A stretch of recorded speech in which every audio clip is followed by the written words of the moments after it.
જય શ્રી કૃષ્ણ. હર હર શિવ શંભુ. શિવજીના 12 જ્યોતિર્લિંગનું ચોથું જ્યોતિર્લિંગ એટલે ઓમકારેશ્વર. ઓમકારેશ્વર નર્મદા નદીના એક દ્વીપ ઉપર આવેલું છે. દ્વીપને ઉપરથી જોઈએ ને તો ઓમ આકારનું દેખાય છે, એટલે આનું નામ પડ્યું ઓમકારેશ્વર. બીજી એક વાર્તા અનુસાર એવું કહેવાય છે કે વિંધ્યાચલ પર્વતે ઘણા વર્ષો તપ કર્યું અને તેને અભિમાન આવી ગયું કે મારા કરતાં મોટું કોઈ નથી. અને ત્યારે નારદજીએ ખૂબ વિનમ્રતાથી કીધું કે તમારા કરતાં હજી પણ મહાન પર્વત મેરુ છે. આ સાંભળીને તેને થોડું દુઃખ થયું અને ફરીથી તેમણે તપ કરવાનું શરૂ કર્યું.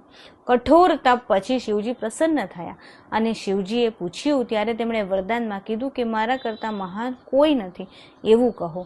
અને ત્યારે ભગવાને કીધું તમારા કરતાં મહાન કોઈ જ નહીં હોય, પણ તમારામાં વિનમ્રતા હશે તો જ.